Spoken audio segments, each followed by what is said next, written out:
జై Telangana. Welcome to zero TV. నేను మీ కేవీఆర్. బీజేపీలో బీఆర్ఎస్ విలీనం గత కొన్ని రోజులుగా రాష్ట్ర ఢిల్లీ రాజకీయాల్లో చక్కర్లు కొడుతున్న వార్త ఇది. ముఖ్యంగా కాంగ్రెస్ స్పాన్సర్డ్ ఛానళ్లలో సోషల్ హ్యాండిల్స్లో విపరీతంగా ప్రచారం జరుగుతోంది. దాన్ని కౌంటర్ చేస్తూ బీజేపీ జోకులేస్తోంది. జరుగుతున్న తతంగాన్ని కాంగ్రెస్ వేడుకలా చూస్తోంది. ఈ ప్రచారంపై బీఆర్ఎస్ మాత్రం స్తబ్దుగా ఉండిపోయింది. ఇంతకీ తెలంగాణ రాజకీయాల్లో ఏం జరుగుతోంది? నిజంగానే కేసీఆర్ కమలం పార్టీలో తన కారును కలిపేస్తారా? అదే జరిగితే తెలంగాణ కోల్పోయేదేంటి? Greatest wars are with closest people అని ఓ గొప్ప ప్రోవర్బ్. చరిత్రలో గొప్ప యుద్ధాలన్నీ అయిన వాళ్ళతోనే మొదలవుతాయన్నది దాని సారాంశం.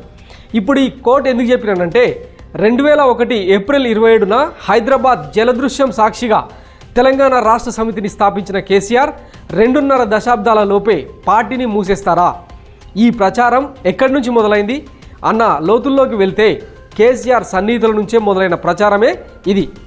వాస్తవానికి కేసీఆర్ లీకులకు చేతలకు చాలా తేడా ఉంటుంది. అది ఉద్యమ సమయంలో 10 ఏళ్ల పాలనా కాలంలో చాలాసార్లే రుజువైంది. పైగా కేసీఆర్ అత్యంత ప్రాధాన్యతనిచ్చిన పోచారం, కడియం, కేకే లాంటి వాళ్ళు కాంగ్రెస్లో కలవడం గులాబీ శ్రేణులను షాక్కు గురిచేసింది.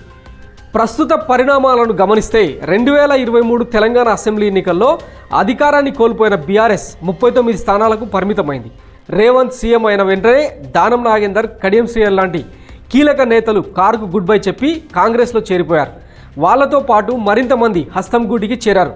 రేపటి తెలంగాణ అసెంబ్లీ సెషన్స్ నాటికి ఎంతమంది గులాబీ ఎమ్మెల్యేలు, ఎమ్మెల్సీలు, ఎంపీలు మిగులుతారో స్పష్టత లేదు. కేసీఆర్, కేటీఆర్, హరీష్ రావుతో పాటు ఆయన కుటుంబానికి చెందిన ఒకరిద్దరు తప్ప అందరూ జెండా దించేస్తారన్న ప్రచారం ఊపందుకుంది. దానికి తగ్గట్టే వలసలు పెరుగుతున్నాయి.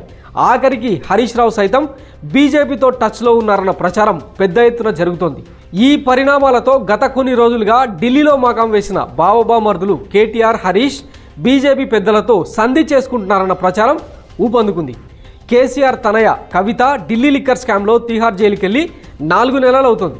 ఆమె బెయిల్ ఎప్పుడొస్తుందో తెలీదు. కవిత కోసం, తమ ఆస్తుల కోసం బీజేపీ ముందు బావబామర్దులు ఇద్దరు విలీన ప్రతిపాదన పెట్టారన్నది జరుగుతున్న ప్రచారం. ఇక అసలు ఫ్యాక్ట్స్ గురించి మాట్లాడుకుందాం. 2001లో పార్టీ పెట్టిన కేసీఆర్ తన అచంచల విశ్వాసంతో తెలంగాణను సాధించిన సంగతి కొత్తగా చెప్పుకునేదేం లేదు. అప్పట్లో టీఆర్ఎస్ ఆవిర్భావంపై మొక్కలో పుట్టి పుబ్బలో కలిసిపోతుందని కామెడీలు చేశారు ఆంధ్ర పాలకులు. చంద్రబాబు అరాచకాలతో తెలంగాణ అనే పదాన్ని పలికేందుకు భయపడుతున్న నాటి రోజుల్లో వాదం కోసం ఓ పార్టీ పెట్టి సబ్బండ వర్ణాలను ఏకం చేయడంలో కేసీఆర్ సక్సెస్ అయ్యారు. ఇదో సిద్దిపేటలో మెలకు మెరుపు రవ్వలై తెలంగాణ మెరుపు రవ్వలై మెరుస్తా ఉంది. 10 జిల్లాలు కూడా మొత్తం మిమ్మల్ని చుట్టుముట్టాయి, జాగ్రత్త, మేము ఊరుకోం. ప్రొఫెసర్ జయశంకర్, గాదయ్యన్నయ్య, విద్యాసాగర్ రావు లాంటి సిద్ధాంతకర్తలు, మేధావులు, కళాకారులు అందరూ టీఆర్ఎస్కు మద్దతు పలికారు. దాంతో తెలంగాణ డిమాండ్ పీక్ స్టేజ్కి చేరింది. కేసీఆర్ పార్టీ పెట్టిన నాడు చంద్రబాబు, వైఎస్ లాంటి లీడర్లను ఢీకొని తెలంగాణ తేగలడా అన్న సందేహాలు వ్యక్తమయ్యాయి. వాళ్ళను ఢీకొంటూ ఢిల్లీని ఎదిరిస్తూ తెలంగాణ డిమాండ్ను ఎప్పటికప్పుడు లైమ్లైట్లో ఉంచేందుకు ఉప ఎన్నికల ఎత్తుగడకు తెరదీశారు కేసీఆర్. పూర్తిగా ప్రజాస్వామ్య పంతాలో ఉద్యమాన్ని నడిపారు. అది సక్సెస్ అయింది. దాంతో అన్ని పార్టీలు జై తెలంగాణ అనగా తప్పలేదు. అది చరిత్ర. ఇకపోతే 2004లో వైఎస్ అధికారంలోకి వచ్చాక 26 మంది ఎమ్మెల్యేలలో 10 మందిని కాంగ్రెస్లో చేర్చుకుని సెంటిమెంట్ను దెబ్బకొట్టే ప్రయత్నం చేశారు. కీలక నేతలంతా కాంగ్రెస్ వైపు మొగ్గు చూపడంతో ఒకానొక దశలో 2008లో పార్టీని మూసేసేందుకు కేసీఆర్ సిద్ధపడ్డాడంటారు. అలాంటి టైంలో స్వామిగౌడ్ ఆధ్వర్యంలో ఉద్యోగ సంఘాలు, రాములు నాయక్ లాంటి రాజకీయ నాయకులు సముదాయించడంతో ఆ ప్రయత్నాన్ని విరమించుకున్నాడంటారు. 2009 అసెంబ్లీ ఎన్నికల ఫలితాల తర్వాత వైఎస్ రెండోసారి అధికారంలోకి రావడం, 3 నెలలకే ఆయన మరణం రాష్ట్ర రాజకీయాలను మలుపు తిప్పింది. వైఎస్ మరణం తర్వాత ఒక్కసారిగా గేర్ మార్చిన కేసీఆర్ ఫ్రీ జోన్ అంశంతో తెలంగాణ డిమాండ్ను దశ దిశలా వ్యాపింపజేశారు. దాంతో నాటి యూపీఏ సర్కారు తలొగ్గింది. రాష్ట్రం సాకారమైంది. అది హిస్టరీ. తెలంగాణ సాధన తర్వాత కేసీఆర్ ముఖ్యమంత్రిగా బాధ్యతలు చేపట్టడం, విజయవంతంగా 10 ఏళ్ల కాలం పాలన సాగించడం ఇప్పటి తరానికి తెలిసిందే. నిజానికి ఆంధ్ర పాలకుల కుట్రలను తిప్పికొడుతూ పచ్చపత్రికల ప్రోపగాండాను దాటుకుని 10 ఏళ్లు పాలించడం మామూలు విషయం కాదు. పాలకుడిగా మంచి మార్కులు వేసుకున్న అవినీతి, కుటుంబ పాలన, ప్రభుత్వ వ్యతిరేకత లాంటి అంశాలతో అధికారానికి దూరం కావాల్సి వచ్చింది. రాజకీయ పునరేకీకరణ పేరుతో వలసలను ప్రోత్సహించి పార్టీని బలోపేతం చేసుకున్న కేసీఆర్ వైఖరి ముమ్మాటికి తప్పు. దానికి తోడు గులాబీ జెండాకు ఓనర్లం అన్న ఈటెల రాజేందర్ లాంటి నికార్సైన నాయకులను వదులుకోవడం మరో చారిత్రక తప్పిదం.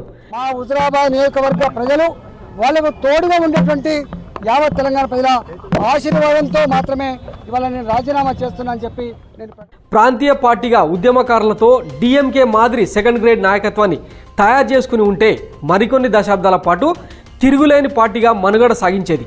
ఇప్పటికీ ఆలస్యం కాలేదనుకోండి. అయితే తెలంగాణ గురించి అణువణువు తెలుసు అన్న కేసీఆర్ ప్రాధాన్య క్రమంలో కొన్ని రంగాలను సంస్కరించాల్సింది. ముఖ్యంగా విద్యా వైద్యాన్ని విస్మరించి ఘోర తప్పిదం చేశారన్న విమర్శలు ఎదుర్కొన్నారు. బోర్ల తెలంగాణకు కృష్ణా గోదావరి జలాల అవసరం ఎంత ఉందో నవ తెలంగాణ నిర్మాణానికి కావాల్సిన మానవ వనరులను తయారు చేయాల్సిన యజ్ఞానికి కేసీఆర్ చేజేతుల తూట్లు పొడిచారు. అందుకే తెలంగాణకు ఈ దుస్థితి, నేటి నిరుద్యోగుల ఆందోళన.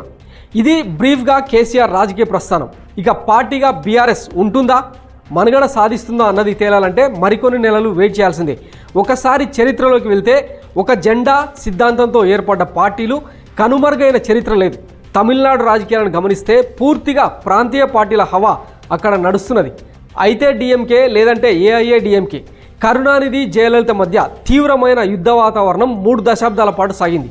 చరిత్రలో అత్యంత దారుణ పరాజయాలను చవిచూసిన చోట అదే స్థాయిలో విజయాలను నమోదు చేశారు. పక్కనే ఆంధ్రానే తీసుకుంటే ఉనికి కోల్పోయిందనుకున్న టీడీపీ అదే స్థాయిలో పడిలేచింది. ఎన్నికలకు ముందు కేసుల నుంచి తప్పించుకునేందుకు చంద్రబాబు తన పార్టీని బీజేపీలో కలిపేస్తానన్న ప్రతిపాదనతోనే బచాయించిండన్న ప్రచారం జరిగింది. కానీ తెలుగుదేశం అలాగే ఉందిగా. బీఆర్ఎస్ విలీన ప్రతిపాదన కూడా అలాంటిది తెలంగాణ ఏర్పాటై ఏకైక ఏజెండాగా ఏర్పడిన టీఆర్ఎస్ అలియాస్ బీఆర్ఎస్ పార్టీ మూత పడుతుందా, పడే అవకాశం ఉందా? తెలంగాణలో గడప గడపకు చేరిన ఉద్యమ పార్టీని తుడిచేయడం అంత ఈజీనా అన్నది కాలమే నిర్ణయించాలి. నిజానికి బీఆర్ఎస్లో తాలు సరుకంతా పోయి ఇప్పుడు అసలీ నాయకత్వం మిగిలింది. మిస్ అయిన తెలంగాణ సోల్ని అక్కున చేర్చుకుంటే కేసీఆర్కి ఇక తిరుగుండదు. 70 లక్షల కార్యకర్తలున్న పార్టీని చిన్నాభిన్నం చేయడం అంత ఈజీ కూడా కాదు. పైగా తెలంగాణ సెంటిమెంట్ను నరనరాన నింపుకున్న నాయకత్వం ఆ పార్టీ సొంతం. అదే రేపటి టీఆర్ఎస్కు శ్రీరామరక్ష. కోటరీని లాటరీని నమ్ముకున్నాడు బాగుపడ్డట్టు చరిత్రలో లేదు. 2 టర్ములు ఓటేసి నెత్తిన పెట్టుకున్న తెలంగాణ ప్రజలను విస్మరించి కోటరీలో బందీ అయిపోయిన కేసీఆర్ ఇప్పటికైనా కళ్ళు తెరుస్తాడని ఆశిద్దాం.